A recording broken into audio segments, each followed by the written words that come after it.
எதை பேசணும்னு சொல்கிறோம், எப்படி பேசணும்னு சொல்கிறோம். ஆனால் இது வந்து சினிமா அப்படின்றது ஒரு வியாபாரம். ஆனால் அந்த வியாபாரத்தையும் செய்வோம். ஆனால் அதுலேயே நாங்கள் பேச வேண்டிய தைரியமாக பேசுவோம் அப்படின்னு துணிந்து பேசிய இளம் தலைமுறை இயக்குனர்கள் தான் இந்த மேடையில் உட்கார்ந்துருக்காங்க. அப்போது எப்பவும் சொல்வது போல உண்மையாகவுமே இந்த கலை, சினிமா என்கிற கலை உங்களுடைய கைகளில் பத்திரமாக இருக்கிறது என்ற ஒரு சந்தோஷத்துடன் ஒவ்வொருவருடைய பங்களிப்பையும் அவ்வளோ ரசித்திருக்கிறேன்.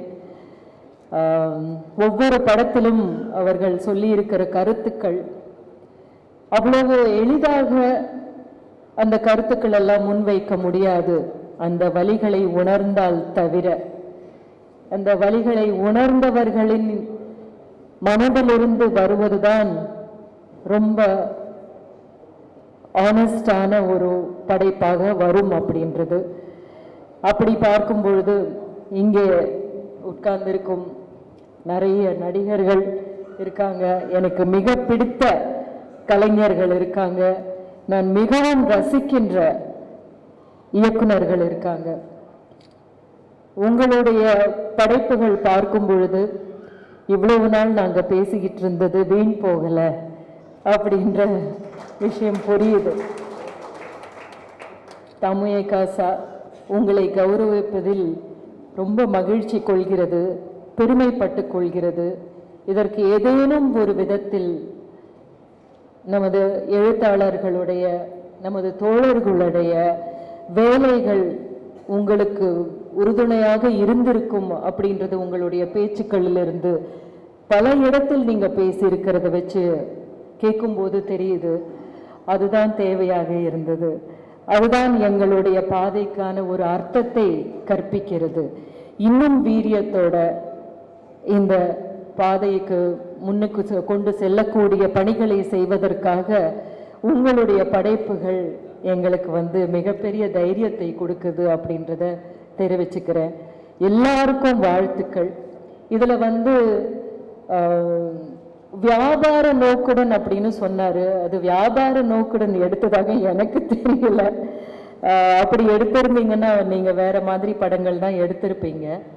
பட் நீங்கள் எடுத்திருக்கிற படம் ரொம்ப உன்னிப்பாக எதை நான் சொல்ல வேண்டும், எப்படி சொல்ல வேண்டும் என்பதில் தீர்மானமாக இருந்திருக்கிறீர்கள். அதை நாங்கள் வந்து இங்கே கொண்டாடுவதற்காக இருக்கிறோம். இது ஒரு சிறிய அரங்கம்தான், ஆனால் இந்த அரங்கம் மிக முக்கியமான அரங்கம். நன்றி அனைவருக்கும், வாழ்த்துக்கள் அனைவருக்கும். ஆக்சுவலாக இங்கே இருக்கக்கூடிய படைப்பாளிகள் வந்து பல விருதுகளை பல மேடைகளில் வாங்கியிருப்பாங்க. இருந்தாலும் தமிழ்நாடு முற்போக்கு எழுத்தாளர் கலைஞர்கள் சங்கத்தோட இந்த விருது அப்படிங்கிறது ஒரு தனித்துவமான விருதாக தான் நாங்கள் பார்க்குறோம். குறிப்பாக இந்த விருது செய்யறதுக்கான பணமே வந்து நாங்கள் ஒவ்வொரு மக்கள் கிட்ட போய் வசூல் பண்ணி அதிலிருந்து தான் நாங்கள் இந்த விருதை உருவாக்கணும். எங்களோட ஸ்லோகனே இங்க பாத்தீங்கன்னா, வெறுப்பின் கொற்றம் வீழ்க, அன்பே அரமனை எழுக, இந்த வார்த்தையெல்லாம் நாங்க வந்து அந்த விருதோட ஒரு முக்கியமான வடிவமை கொடுத்திருப்போம். அதை வந்து அந்த கலைஞர்கள் வந்து ரொம்ப நுணுக்கமா, இது வந்து ஒரு உலகத்தால செய்த விருது கிடையாது, ஒரு மரத்தால செய்த விருது, கையால செய்த விருது. அந்த காரணமே வந்து அவங்க கிட்டத்தட்ட ஒரு மாசம் எடுத்துக்கிட்டாங்கன்னு நினைக்கிறேன். இந்த விருதுக்காக பல மனக்கரை செய்தது வந்து சரத் வந்து எனக்கு தெரிஞ்சு இந்த விருதை கையில வாங்குற வரைக்கும் அவர் அவ்வளவு பதட்டமா இருந்தாரு. ஒவ்வொரு விஷயத்தையும் ரொம்ப நுணுக்கமாகவும் டீட்டெயிலாகவும் அதை பண்ணியிருக்காரு. அதனால இப்படி ஒரு விருதை உருவாக்கி மக்களுக்கான இந்த அற்புதமான படைப்புகளை கொடுத்த மக்கள் கலைஞர்களுக்கு தாமுயை காசா இந்த விருதை கொடுக்கறதுல ரொம்ப மகிழ்ச்சி அடைகிறோம். கடந்த 50 ஆண்டுகளாக இந்த அமைப்பை, இந்த சமூகத்தில் அனைத்து விதமான ஏற்றத்தாழ்வுகளையும் இருக்கிற ஏற்றத்தாழ்வுகளை போக்குகிற அத்தனை கலை இலக்கிய முயற்சிகளுக்கும் நாங்கள் ஆதர்சமாக இருந்திருக்கிறோம் என்பதை இந்த சமூகமும் அறியும், நீங்களும் அறிவீர்கள். நாங்கள் கலை இலக்கிய விருதும் வழங்குகிறோம், நாடக விழாக்கள் நடத்துகிறோம்.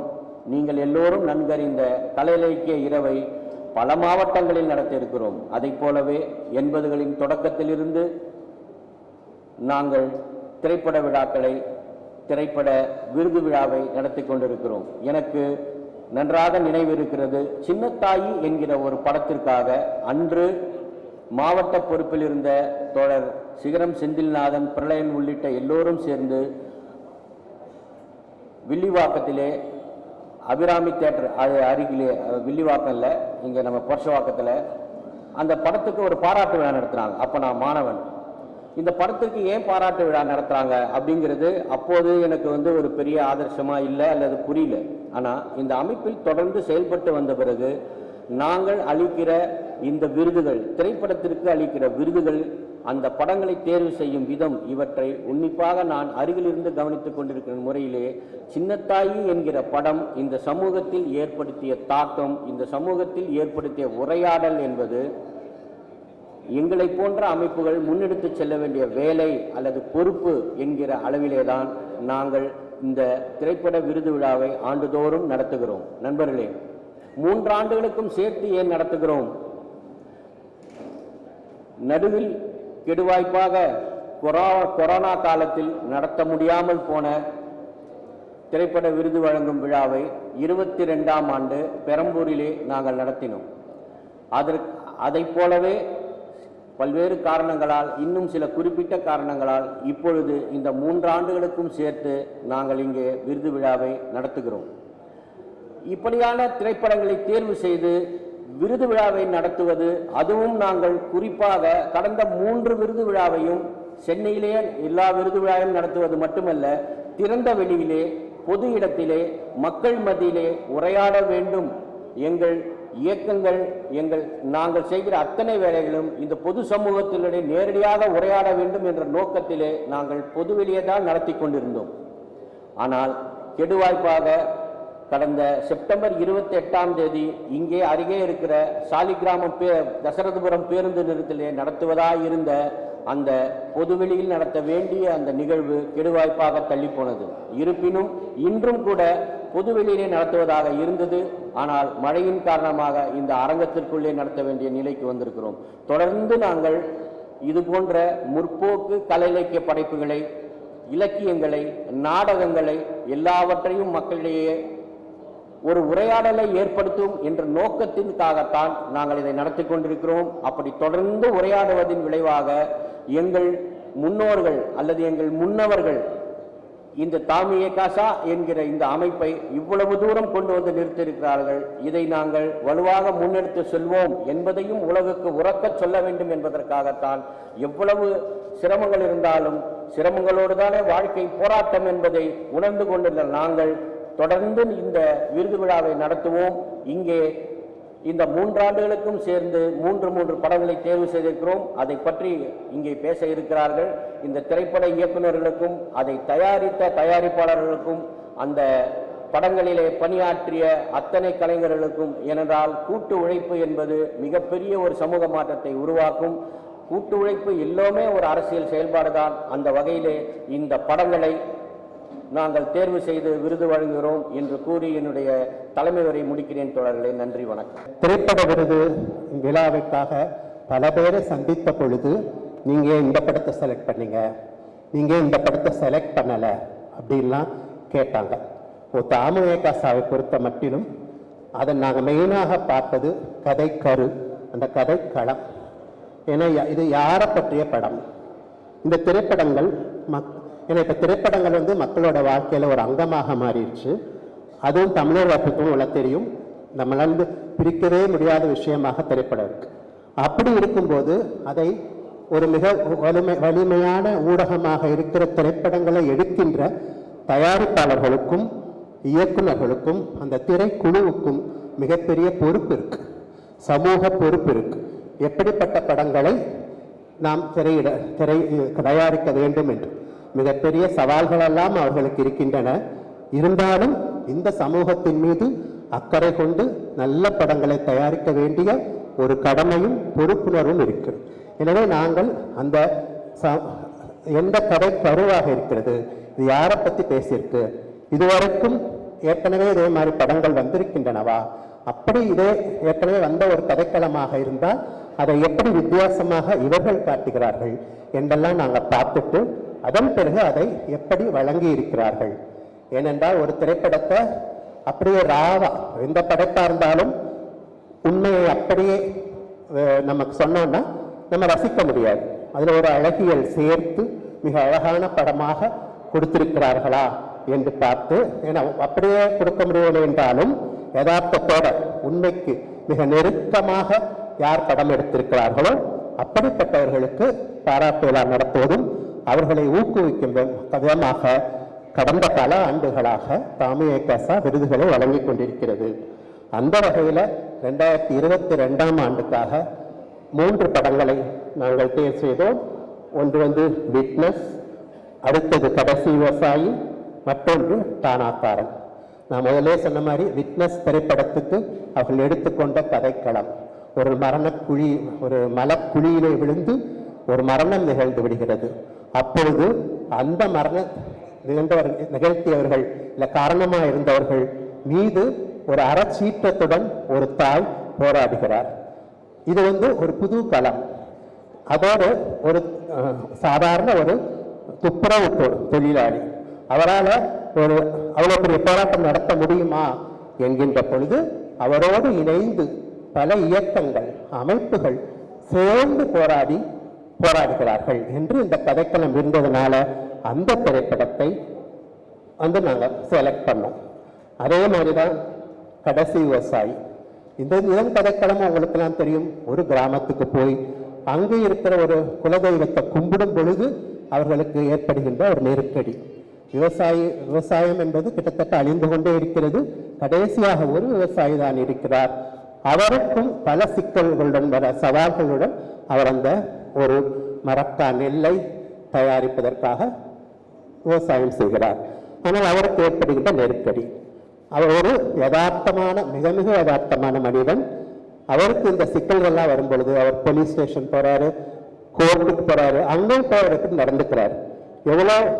நான் முதலே சொன்ன மாதிரி இந்த யதார்த்தத்துக்கு மிக நெருக்கமான ஒரு வாழ்வியலை ரொம்ப அழகாக நமக்கு காட்டிய அந்த கடைசி விவசாய படத்தை நாங்கள் செலக்ட் பண்ணோம். அதே மாதிரி தானாக்காரன், அதிகார அத்துமீறல்கள், அதிகார வர்க்கம் என்பது எப்படிலாம் நடந்து கொள்வது, அவர்கள் உள்ள இருக்கிற அந்த அரசு அந்த துறையிலே இருக்கட்டும் இல்லை மற்றவர்களிடம் ஒரு நமக்கெல்லாம் தெரியும், காவல்துறை பொதுவாகவே எல்லாரிடமும் அத்துமீறலுடன் தான் அதிகாரத்தை செலுத்திக் கொண்டிருக்கிறார்கள். அதே சமயத்தில் அவர்களுக்கான பயிற்சி முகாம்களையும் எப்படி அதிகாரம் மிக்கவர்கள் அந்த சாதாரண போலீஸ்காரங்களை எப்படி பண்றாங்கிறது தான் இந்த கதைக்களமாக இருந்தது. நான் விமர்சனத்தில் படிச்சதுதான், முரட்டு வெள்ளைக்காரனும் முட்டாள் அரசியல்வாதிக்கும் பிறந்த குழந்தை இந்த அதிகாரம். இந்த அரசு துறைகள் முரட்டு வெள்ளைக்காரனுக்கும் முட்டாள் அரசியல்வாதிக்கும் பிறந்த குழந்தை என்று சொல்கிறார்கள். அதனால்தான் ஒரு போலீஸ் துறையில மட்டும் இல்லை, எல்லா துறைகளிலும் மேல் அதிகாரிகளாக இருப்பவர்களுக்கு கீழே வேலை பணிபுரிபவர்கள் அடங்கி ஒடுங்கி போக வேண்டியிருக்கிறது, ஐயா என்று பேச வேண்டியிருக்கிறது. அவன் இவன் என்று ரொம்ப சாதாரணமாக பேசுவதெல்லாம் நம்ம சமூகத்தில் பார்க்கிறோம். அதை அப்படி ரத்தமும் சதையுமாக மிக அழகான வடிவத்தில் அந்த திரைப்படத்தை தானாக்காரனை தமிழவர்கள் நமக்கு கொடுத்தார். எனவே இந்த 3 திரைப்படங்களும் 2022க்கான விருதுகளை பெறுது. இந்த விருதுகள் மூலமாக நம்ம இந்த திரைப்படங்களை பார்க்கிற நமக்கு ஏதோ ஒரு சிறு சலனமாவது ஏற்படுத்த வேண்டும் இல்லையா? இந்த திரைப்படங்களை பார்த்த பிறகு, இந்த விட்னஸ் படத்தை பார்த்த பிறகு நாம் அந்த துப்புரவு பணியாளரை எப்படி பார்க்கிறோம், நமது பார்வையே மாறி இல்லையா? இல்லை என்றால் அவர்களுடைய வேலைக்கு நாம் மதிப்பு கொடுப்பதே இல்லை. இரவு முழுவதும் துப்புரவு பணியாளர்கள் நகரத்தை முழுவதும் சுத்தம் பண்ணிட்டே இருக்கிறாங்க. நம்ம எப்ப பண்ணாலும் பார்க்கலாம். ஆனா அவர்களுக்கான அங்கீகாரம் கிடைக்குதா? அவர்களுக்கான மரியாதையை கொடுக்கிறோமா?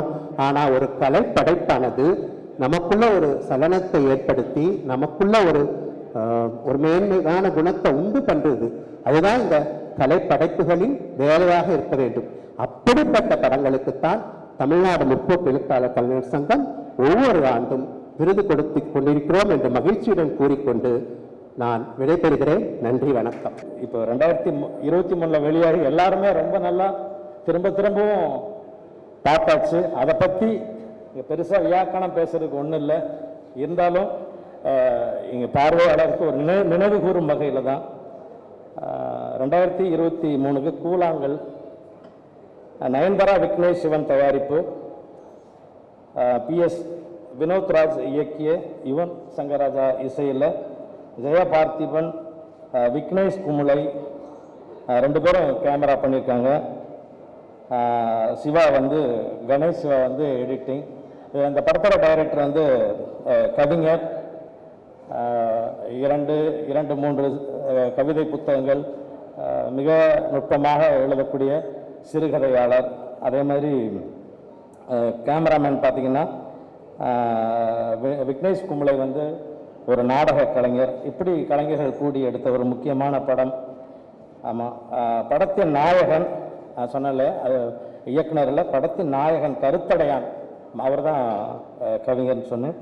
அதே மாதிரி செல்லப்பாண்டி என்கிற அந்த சிறுவன் எல்லாருக்கும் ஞாபகம் இருக்கும். அந்த கூழாங்கல் படம் பார்த்தோன்னே அந்த செல்லப்பாண்டிங்கிற சிறுவனும் அந்த கருத்தடையான், நான் உண்மையிலே எனக்கு அவரை வந்து நான் நேரில் பார்த்ததில்லை. அவருடைய கவிதை தொகுப்புகள் நான் அறியப்பட்டிருக்கேன். அவர் உண்மையிலே ஒரு குடிகாரரை கூப்பிட்டு தான் அந்த படம் எடுத்துட்டாங்கன்னு எனக்கு தோணுச்சு. வாய்ப்பே இல்லை. அது வந்து ஒரு நடிகர் இவ்வளோ தூரமா அப்படிங்கிற மாதிரி இருந்த, உண்மையிலே ஒரு குடிகார மாதிரியே அவர் வந்து பண்ணியிருந்தார். அந்த படத்தோட ஓப்பனிங்கில் வர்ற அந்த குருவி கூடும் நாயகனின் நடையும் கதை சொல்கிறது, அந்த கதையின் குணம் சொல்கிறது, நிலம் சொல்கிறது, வாழ்வு சொல்கிறது. பஸ்ஸில் அந்த தண்ணி ஏற்றுற அந்த ஒரு பஸ்ஸு வந்து நிற்கும், அங்கே வந்து தண்ணி குடம் ஏற்றுவாங்க. அதுக்கப்புறம் எலி பிடிக்கிற காட்சி வரும். இங்கேயே வந்து அந்த மண்ணில் வாழ்கிற மனிதனோட வலி நமக்கு கடத்தப்படுகிறது. ஒரு பஸ் வந்து நிற்கும், அந்த பஸ் நிற்கிறப்போ ஒரு டாப் ஷாட்டில் ஒரு பொண்ணு இறங்குவா. ரொம்ப அழகான ஒரு ஷாட்டு. அந்த ஒரு ஷாட் ஒரு படத்துக்கு நம்ம வியக்க வைக்கிற ஒரு ஷாட் போதும்னு நான் நினைப்பேன். அந்த மாதிரி ஒரு ஷாட் வெறுமனே ஒரு இப்போ கிராமங்களில் நிற்கிறதுக்கெலாம் நெல் கொடை அப்படிலாம் இருக்காது. ஒரு நான்ஸ்டாப் ஒரு கருவளை மரம் தான் இருக்கும், வெட்ட வெளியாக இருக்கும், பஸ் நிற்கும், ஒரு அண்டர்ஸ்டாண்டிங் இங்கே பஸ் நிற்கும் அப்படிங்கிறது. ஆட்கள் நிற்கிற ஒரு தடம் மட்டும் இருக்கும். அப்படியாக பஸ்ஸு போகும்போது ஒரு பெண் இறங்குற ஒரு டாப் ஷாட்டு என்னை வந்து வியக்க வச்சுச்சு.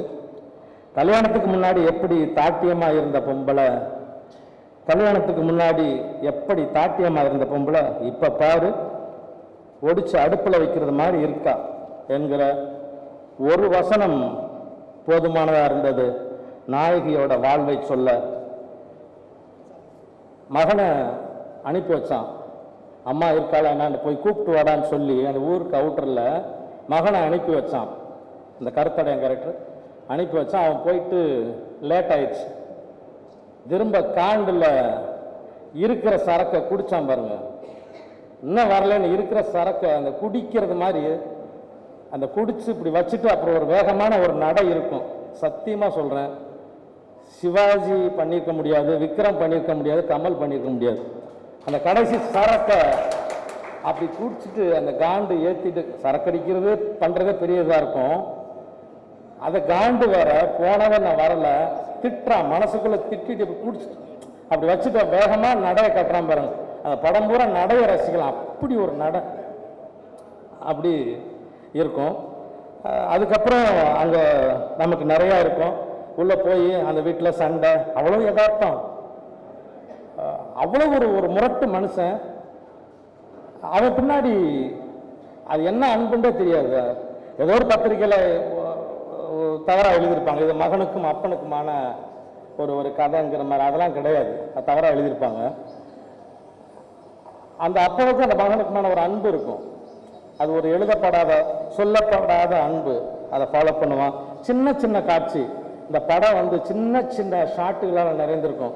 இன்னும் சொல்ல போனீங்கன்னா ஒரு கண்ணாடி துண்டு இருக்கும், அதை அப்போ முதுகில் அடிப்பான். அந்த கண்ணாடி துண்டு அப்போ முதுகில் அடிப்பான். அதுக்கப்புறம் பாறையில் அடிப்பான். இதை நம்ம புரிஞ்சுக்கிறணும். நான் புரிஞ்சுக்கிறேன், இதை குறியீடாக பார்க்குறேன். அப்பனோட மனசை சொல்கிறானா, அந்த சமூகத்தை சொல்கிறானா அப்படிங்கிற மாதிரி இருக்கும். பாறையில் நீண்ட நேரம் அந்த அந்த கண்ணாடி அந்த ஒளி இருந்துக்கிட்டே இருக்கும். அப்படின்னு தொடர்ந்து இருக்கும். நீங்கள் அப்படியே கடந்து வரும்போது பார்த்தீங்கன்னா ஒரு கால்வாயில் பார்த்தீங்கன்னா ஒரு கொக்கோ கோலா எம்டி பாட்டில் ஒரு நாய் புரட்டும். அது கால்வா. நான் அங்கே புரியுறேன், தண்ணி இல்லாத கால்வாய்க்கும் கொக்கோ கோலா பாட்டிலுக்கும் அவர் அந்த ஷாட்டை நகர்த்த மூலமாக ஒரு பெரிய தண்ணீர் அரசியல் அவர் சொல்கிறாரு அப்படின்னு தான் என்னால் புரிஞ்சுக்க முடியுது. அப்படி தான் தொடர்ந்து அப்படி அவர் வீடை நோக்கி ஒரு நாய் வந்து சேருது. நாய் வந்து சேரும்போது அது வீடு பக்கமாக வந்துடுறதாக, அது எப்படி அவரால் வந்து ஒரு நாயை வந்து இணைக்க முடியுது? ஒரு இடத்துல வீடு பக்கமாக வந்துடுச்சு, அந்த நாய் அந்த ஊருக்கு வெளில சுற்றி தெரியும் அப்படிங்கிற மாதிரி. ஸோ வந்து அப்படியாக தொடர்ந்து அந்த எளிய ஒடிக்கிற ஒரு காட்சி உட்பட அந்த பையன் வந்து கூழாங்கல்ல வந்து வாயிலேருந்து வெளியே எடுத்து வைப்பான். அந்த அலமாரியில் மேலும் சில கற்கள் இருக்கும். அப்போ நான் புரிஞ்சுக்கிட்டேன், தொடர்ந்து இந்த கதை நடந்துக்கிட்டே இருக்கு. போகிறான் வாரான், ஒரு கூழாங்கல்ல எடுத்துகிட்டு வரான். அப்போ வெறும் அந்த குடும்பத்தோட பிரச்சனை மட்டும் இல்லை, அந்த சமூகத்தோட பிரச்சனையாக அவங்க கையாண்டிருக்காங்க. உலக அளவில் எண்ணற்ற விருதுகளை பெற்ற கூழாங்கல் திரைப்படத்திற்கு டாமி கசா திரைப்பட விருது 2023 வழங்குவதில் பெருமை கொள்கிறது. அடுத்து பார்க்கிங். சுதன் சுந்தரம், KS சினிஷ் தயாரிப்பு, ராஜ்குமார் பாலகிருஷ்ணன் இயக்கம், ஜிஜி சன்னி ஒளிப்பதிவு, ஷாம்சி இசை, பிலோமின் ராஜ் எடிட்டிங், NK ராகுல் கலை இயக்கம், MS பாஸ்கர், ஹரிஷ் கல்யாண் எல்லாம் பார்த்துருப்பீங்க.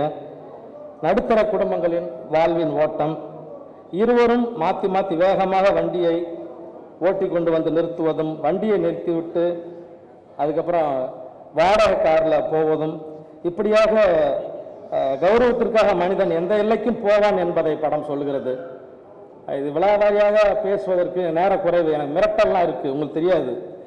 முதல்ல 15 நிமிஷம் போன வாரம் சொல்லியிருந்தாங்க, அதுக்கப்புறம் நேற்று 10 நிமிஷம் பேசணுட்டாங்க, இப்போ வந்து 7 நிமிஷம் அப்படிங்கிற ஒரு மிரட்டல் இருக்குது. அதனால தான் நான் ஷார்ட்டாக ஓடுறேன். ஏன் இந்த படத்தெல்லாம் இன்னும் எவ்வளோ பேசலாமே நீங்கள் நினைக்கக்கூடாது, அதுக்காகத்தான். எனவே கௌரவத்திற்காக மனிதன் எந்த எல்லைக்கும் போவான் என்பதை படம் சொல்கிறது. விட்டு கொடுக்காத வாழ்வு எத்தனை துயரத்தை நம் மீது வீசுகிறது என்பதை சொல்கிறது படம். இரு வீட்டார்களின் பார்க்கிங் பிரச்சனையாக மட்டும் இந்த கதையை நான் பார்க்கவில்லை. இது ஒட்டுமொத்த மனித சமூகம் எப்படி வாழ வேண்டும் என வகுப்பெடுக்கிறது படம். நல்ல மனிதர்கள் தான், எல்லாரும் நல்ல மனிதர்கள் தான். சூழல் தான் நம்மை பிரச்சனைக்குள் இழுத்துச் செல்கிறது.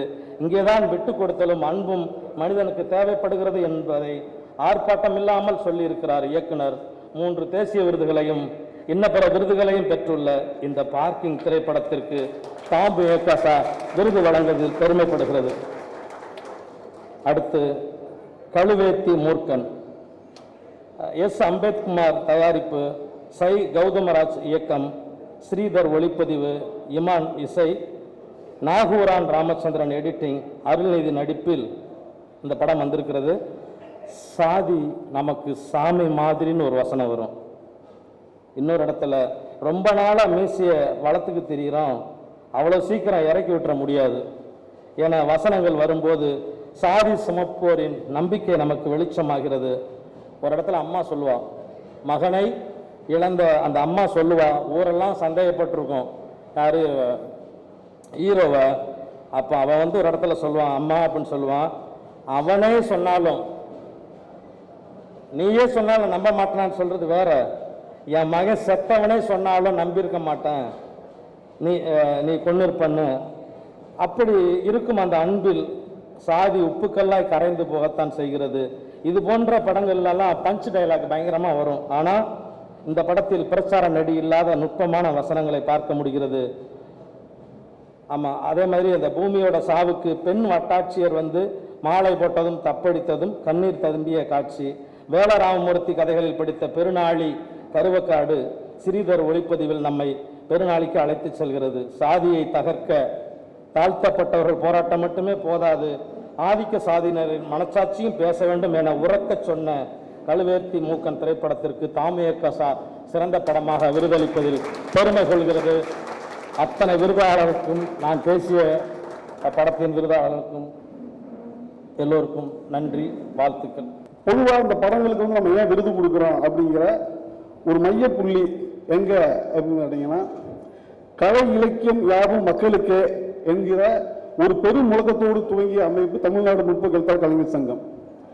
இந்த கலை இலக்கியமாக மக்களுக்கு இந்த இடத்துல இந்த படங்கள் பயணிக்குதா அப்படின்னு ஆமா பயணிக்குது.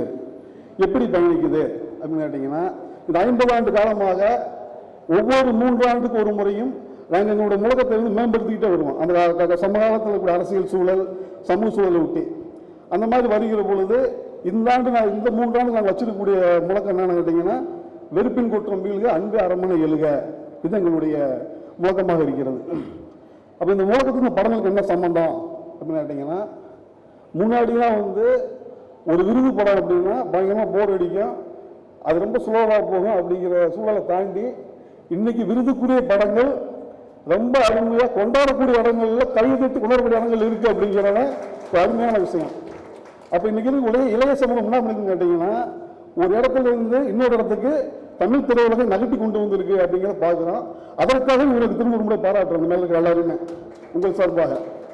நண்பர்களே, ரப்பர் பந்து உண்மையிலேயே ஒரு விஷயத்தை வந்து இவ்வளவு கொண்டாட்டமாக ஒரு அற்புதமாக சொல்ல முடியும் அப்படின்னா ரப்பர் பந்து அது எடுத்துக்காட்டா சொல்லலாம். நம்ம ஒரு கிரிக்கெட் மையமாக வச்சுக்கிட்டு அந்த பின்னணியில் பேசக்கூடிய அந்த விஷயங்கள் இருக்குல்ல, ரொம்ப அற்புதமான விஷயங்கள். அதாவது சாதி என்பதை ரொம்ப எளிதாக கடந்து விட முடியும் அப்படிங்கிறது உதாரணமாக அதில் மாண்பேட் மருமகளுடைய அந்த கதாபாத்திரங்களை வந்து ரொம்ப முக்கியமாக வடிவமைச்சிருப்பார். என்னதான் சாதி பிரச்சனை இருந்தாலும் அன்புக்கு முன்னாடி சாதி எதுவுமே இல்லை அப்படிங்கிற இடத்துல அந்த கருத்து முன் வந்து நிற்கும். ஒன்று. ரெண்டாவது, அடுத்த கட்டமாக போகிறப்ப பார்த்தீங்கன்னா, அந்த படம் எங்கே நுட்பமாக போய் சென்றடையுது, அதை யார்கிட்ட போய் சொல்லணுங்கிறதுல வந்து ரொம்ப தெளிவாக அதை வந்து வச்சிருக்கிறாரு.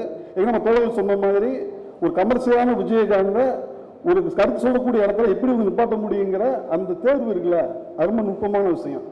உண்மையில ஒரு வளர்ச்சிங்கிறது எங்கே இருக்குன்னு கேட்டீங்கன்னா, கடந்த காலத்தை உள்வாங்கிக்கிட்டு சமகாலத்தில் இருக்கக்கூடிய பிரச்சனை வச்சு நம்ம என்ன சொல்ல போறோங்கிறதுல தான் அந்த இடம் நிற்கிது. அந்த இடத்துல இயக்குநர் வெற்றி பெற்றிருக்கிறாரு. தமிழரசன் பச்சைமுத்து அவர்களுக்கு தமிழக சார்பாக வாழ்த்துக்களை தெரிவித்துக் கொள்கிறேன். அடுத்த படமாக ஜமா. நாங்கள் திருவாரூரில் எங்களுடைய 8வது உலக திரைப்பட விழா நடந்துகிட்டு இருக்க பொழுது அந்த திரைப்பட விழாவில் திரையிடுவதற்கு ஜமா படத்தை அங்கே கேட்டிருந்தோம். ஏன்னா படம் வெளியான உடனே இப்போ படத்தை பார்க்குறப்ப இந்த படம் உலக திரைப்பட விழாவில் திரையிடக்கூடிய ஒரு தகுதியான படம் அப்படின்னு இங்கே தோழர்களுக்கு பட்டுச்சு. அவர்கிட்ட கேட்டோம் நாங்கள். அது கடைசியாக சூழல் அமையாமல் போயிடுச்சு. அதாவது கலை என்ன செய்யும் அப்படிங்கிறத ரொம்ப நுட்பமாக வந்து அதை சொல்லியிருப்பாரு. அதாவது ஒரு கூத்துக்கலை வேடிக்கை பார்க்க போகக்கூடிய ஆட்கள் அவனை கலைஞராக மாறிடுறான். கலைஞராக மாறின கூட அங்கே என்ன நடக்குது அப்படின்னு கேட்டிங்கன்னா, பொதுவாக அதிகாரப்படுத்துறதும் சுகம் இருக்கும், அடிமையாக வாழ்றதும் சுகம் இருக்கும். ரெண்டும் உடச்சிக்கிட்டு வர்றது இருக்குல்ல, அது போராட்டத்துக்கு ரொம்ப முக்கியமான விஷயம். அந்த போராட்டத்துக்கு நாயகனாக அந்த படத்தில் நாயகன் இருப்பார். அந்த படத்தில் நாயகனா இதுக்குள்ள பாரி அளவாளன் இருக்காரு. அவர் வாழ்த்துக்களை தெரிவிச்சுக்கிறோம். அடுத்து வாழை படம். பொதுவாக மாரி செல்வராஜனுடைய எல்லா படங்களுமே பொது சமூகத்தில் ஒரு சமநிலைப்படுத்த இடத்த பேசிக்கிட்டே இருக்கும். வாழை படத்தில் கூடுதலாக என்னன்னு கேட்டிங்கன்னா, ஒரு பீரியாடிக் ஃபிலிமாக இருந்தால் கூட அந்த காலத்தில் நடக்கக்கூடிய அரசியல் இருக்குல்ல, உதாரணமாக பல படங்களில் சமூகத்துக்கு மக்களுக்காக பேசுகிறோம், சாதிக்கு எதிராக பேசுகிறோம், இல்லை மத வன்முறைக்கு எதிராக பேசுகிறோம் அப்படின்னு சொல்லிட்டு உண்மையிலேயே அந்த பிரச்சனைக்காக யார் நமக்காக போராடுவாங்களோ அவங்களாம் ஈஸியாக மறந்துடுவாங்க. அவங்களுக்கு ஒரு என்ஜிஓ வந்து வேறு என்ஜிஓ வச்சுருவாங்க, ஒரு லயன்ஸ் கிளப்பு இல்லை என்ஜிஓ இந்த மாதிரி அமைப்பு வந்து நின்றான். ஆனால் வாழை படத்தில் உண்மையில மக்களுக்காக நின்று கை கொடுத்தவங்க யாரு அப்படிங்கிற ஒரு இடதுசாரி தோழர்களை முன்னிறுத்திய விஷயம் இருக்குல்ல, அந்த தைரியம் வந்து ரொம்ப முக்கியமான விஷயம். படங்களில் வந்து வரலாறு ஒரு படத்தை வந்து ஒரு சேர்த்து ஒரு படத்தை கருத்தை நம்ம சொல்கிற பொழுது அந்த கருத்தை இப்போ நம்ம புனைவாக இருந்தாலும் கூட அந்த புனைவுக்குள் எந்த அளவுக்கு உண்மையை வைக்கிறோம், அதே மாதிரி அந்த உண்மையை மெய்யாக்குவதற்கு எந்த அளவுக்கு நம்ம வந்து ஒரு பில்டப் கொடுக்குற விஷயம் இருக்குல்ல, அந்த இடத்துல மிக சரியான இடத்த வந்து மாரி சொல்ல அந்த படத்தை பண்ணியிருக்கிறாரு. அதே மாதிரி வந்து அந்த காட்சி அமைப்புகள் மற்ற எல்லா இடங்களுமே வந்து ஒரு விருதுக்கான படத்தை தாண்டி கொண்டாடக்கூடிய மனநிலையை உருவாக்கக்கூடிய விஷயம் இருக்குல்ல, அதாவது ஒரு விஷயத்தை கொண்டாடிக்கிட்டு அதுக்குள்ள இருக்கிற அந்த பிரச்சனைகளை அணுகிற விஷயம் ரொம்ப முக்கியமான விஷயம். ஏன்னா இன்னைக்கு உலக அளவில் போராட்ட களங்களே கொண்டாட்டமான களங்களாக மாறி இருக்கு. ஒரு இப்போ மெரினாவில் போராட்டம் நடக்குதா, நம்ம கொண்டாட்டமாக அந்த போராட்டத்தை பண்ணுறோம். அதே மாதிரி வந்து சிரியாவில் போராட்டம் நடக்குதா, கொண்டாட்டமாக அந்த போராட்டத்தை பண்ணுறோம். அந்த மாதிரியாக ஒரு போராட்ட விஷயத்தையே கொண்டாட்டமாக பண்ணக்கூடிய திரைப்படங்களாக இந்த காலத்து படங்கள் வந்திருக்குங்கிறது ரொம்ப முக்கியமான விஷயம். அந்த வகையில் மாரி செல்வராஜ் அவர்களையும் தாமிக பாராட்டுகிறது. குறிப்பாக கிட்டத்தட்ட ஒரு இந்த 3 ஆண்டுகளில் ஒரு 900 படங்கள் வந்திருக்கு. இந்த 900 படங்களில் 33 படங்களில் தேர்வு பண்ணி, அந்த 33 படங்களில் இந்த 9 படங்களை தேர்வு பண்ணியிருக்கிறோம். இதற்காக உழைத்த அனைத்து தோழர்களுக்கும் எங்களுடைய மாநில மையத்திற்கும் நன்றியை தெரிவித்துக் கொண்டு விடைபெறுகிறேன். நன்றி, வணக்கம். தமிழ்நாடு முற்போக்கு எழுத்தாளர் கலைஞர்கள் சங்கம் தொடர்ந்து முற்போக்கான கருத்துக்களை, இந்த சமூகத்தின் முன்னேற்றத்திற்கு தேவையான படைப்புகளை கொடுக்கக்கூடிய படைப்பாளிகளை பாராட்டுவதை தன்னுடைய பெரும் கடமையாக வைத்திருக்கிறேங்கிறதே ரொம்ப பெரிய விஷயமா நான் பார்க்குறேன். அப்படிப்பட்ட நிகழ்வில் இப்படிப்பட்ட பொறுப்பு வந்து நிச்சயமாக பெரிய சந்தோஷத்தை தான் கொடுக்குது. இப்போ 2022, 23, 24 இந்த 3 விழாவிற்கும் விருது கொடுக்க போகிறோம். இப்போ எனக்கு வந்து ஜென்ரலாக எனக்குன்னு இல்லை, அநேகமாக நம்ம எல்லாத்துக்குமே சின்ன வயசுலேருந்து வந்து நடிகர்களோட படம் தான் பெரும்பாலும் பிடிக்கும். ரஜினி சார் படம், கமல் சார் படம், விஜயகாந்த் சார் படம் இப்படி பார்த்து தான் வளர்ந்துருப்போம் சின்ன வயசில். ஒரு கட்டத்தில் நமக்கு ஏதோ கொஞ்சம் அறிவு முதிர்ச்சி ஏற்பட்டுருச்சு அப்படின்னு நம்ம நம்பும் பொழுது இயக்குநர்களோட படத்தை பார்க்குறதுக்கு மெதுவாக தொடர்றோம். நான்லாம் அப்படி தான் ஆரம்பித்தேன். சின்ன வயசுல வந்து ரஜினி பிடிக்கும், அப்புறம் ஒரு கட்டத்தில் வந்து கமல் சார் பிடிச்சி, அப்புறம் ஒரு கட்டத்தில் வந்து இயக்குநர்களுடைய படங்கள் தான் அப்படி. அதுலேயும் பர்டிகுலராக எந்த மாதிரியான இயக்குநர்கள் நம்மளுக்கு ரொம்ப பிடிச்சிருக்கு, இல்லை எந்த மாதிரியான இயக்குநர்கள் இந்த சமூகத்துக்கு தேவை அப்படிங்கிறது ரொம்ப மெல்ல மெல்ல நமக்கு புரிய ஆரம்பிக்குது. நான் சமீபமாக பார்த்து பயங்கரமாக வியந்த படம் வந்து லப்பர் பந்து. எல்லா இயக்குநர்களோட படமே ரொம்ப பிடிக்கும். அதில் லப்பர் பந்து இயக்குனர் வந்து ரொம்ப அவ்வளோ பிடிச்சிருந்துச்சு படம். ஏன்னா இப்போ நான் சொன்ன மாதிரி சின்ன வயசில் அவருக்கு அநேகமாக அவரும் பயங்கரமாக விஜயகாந்த் ஃபேனுங்கிறது பல இடங்களில் சொல்லியிருக்காரு. ஒரு விஜயகாந்த் ஃபேனாக இருந்து இந்த சமூகத்தின் தேவைக்காக எடுக்கப்படுற ஒரு படத்தில் அந்த விஜயகாந்தை கமர்ஷியலாக எப்படி பொருத்தணுங்கிறது வந்து மிகப்பெரிய விஷயம். அதை பிரமாதமாக எழுதி மக்களுக்கு பிடிக்கிற மாதிரி கொடுத்து அதை எல்லா விதத்துலையும் சமூகத்தின் தேவைக்காகவும் அதே மாதிரியே வணிக ரீதியாகவும் பெரிய வெற்றியடைய வச்சு இன்னைக்கு ஒரு முக்கியமான இடத்துல அவர் இருக்காருங்கிறது ரொம்ப சந்தோஷமான ஒரு விஷயமா இருக்கு. ஏன்னா தொடர்ந்து அவர் மாதிரி இயக்குநர்கள்ட்டேருந்து நிச்சயமா நல்ல படைப்புகள் தான் வரும் அப்படிங்கிறதுல நமக்கு துளி கூட மாற்றுக்கிறது கிடையாது. ஏன்னா அவர் பேசுகிற இடங்கள்ல இருக்கட்டும், சில இன்டர்வியூஸில் அவர்கிட்ட கேட்கும்போது கூட அவங்க பாதிக்கப்பட்டவங்க நான் பார்த்தவன், அந்த அளவுக்கு தான் நான் பேச முடியும் அப்படின்னு ஒன்று சொன்னார். அதெல்லாம் வந்து ரொம்ப பிரமாதமாக இருந்துச்சு. சார் நீங்கள் இதே மாதிரியே எப்பயும் இருக்கணும்னு வேண்டி விரும்பி கேட்டுக்கேன். அதே மாதிரியே கௌதமன் சார், நானும் அவர் உடைய மாவட்டம் தான், புதுக்கோட்டை மாவட்டம் தான். ரொம்ப பிரமாதமாக தொடர்ந்து வந்து இந்த சமூகத்துக்கான தேவை என்ன, எதை நம்ம சொல்லணும், யார் பக்கம் நம்ம நிற்கணும் அப்படிங்கிறத வலைத்தளங்களில் தொடர்ந்து எழுதிக்கிட்டே வர. கழுவத்திமுக எடுக்கிறதுக்கு முன்னாடி இருந்தும், ராட்சசி எடுக்கிறதுக்கு முன்னாடி இருந்தும் தொடர்ந்து அதை தன்னுடைய கடமையாக பயங்கரமான எதிர்ப்புகள் இருக்கு இதனால. ஆனால் அதை பற்றியெல்லாம் கவலைப்படாமல் நான் இப்படி தான் இதை தான் எடுப்பேன், இங்கே தான் நிற்பேன் அப்படிங்கிறது ரொம்ப பிரமாதமாக தொடர்ந்து பண்ணிக்கிட்டு இருக்காரு. அவருக்கு பெரிய நன்றிகள். அதே மாதிரி பார்க்கிங் டைரக்டர், குடும்ப சூழலுக்குள்ள இருக்கிற சிக்கல், அவருக்கு உள்ள வந்து இப்போ வண்டி வரும்போது பார்க்கிங் இடம் இல்லை, கார் ஓட்டுறது பெரிய பிரபலமாக இருந்துச்சு. அப்போ சின்ன ஒரு கூட்டு குடும்பமாக வாழக்கூடிய சில இடங்களில் இது எவ்வளோ பெரிய சிக்கல் உண்டு பண்ணுது, உளவியலாக என்னென்ன மாதிரியான சிக்கல்கள் நம்ம எதிர்கொள்கிறோம், அதில் நம்ம வந்து எங்கே விட்டு கொடுத்து போக வேண்டிய ஒரு கட்டாயம் இருக்குங்கிறத ரொம்ப அருமையாக பண்ணியிருந்தார். அவருக்கும் நன்றி. அப்புறம் விட்னஸ் இயக்குனர், இந்த துப்புரவு தொழிலாளர்கள் படக்கூடிய பாட்டை எளிமையான மக்கள் அன்றாடம் எதிர்கொள்ளக்கூடிய அத்தனை பிரச்சனைகளையும் இதில் தானா கலன் இயக்குனர் வந்து இன்னும் கொஞ்சம் ஸ்பெஷல். என்னன்னா அந்த படத்தில் நானும் நடிச்சிருந்தேன். அவரோட படத்தில் வந்து ஒரு சின்ன கதாபாத்திரம் நானும் பண்ணியிருந்தேன். அவர் விட்னஸ் இயக்குனரை பற்றி பேசிகிட்டு இருந்தோம். துப்புரவு தொழிலாளர்களுக்காக அவர்கள் எதிர்கொள்ளக்கூடிய நிறைய சிக்கல்களை மக்கள்கிட்ட ரொம்ப நெருக்கமாக புரிகிற மாதிரி, அவங்களோட அவலங்களை துன்பங்களை நம்ம புரிஞ்சுக்கிற மாதிரி ரொம்ப பிரமாதமாக எடுத்திருந்தார். ஸோ இப்படி முற்போக்கு பேசக்கூடிய, சமூக முன்னேற்றத்திற்காக பேசக்கூடிய அத்தனை இயக்குநர்களும் இந்த மேடையில் மட்டும் இல்லை, நம்ம எல்லா மேடையிலுமே இவங்க தான் தொடர்ந்து இருக்கணுங்கிறது என்னுடைய ஆசை. அதுதான் நம்ம அவங்க எல்லாரோட ஆசையாகவும் இருக்குன்னு நினைக்கிறேன்.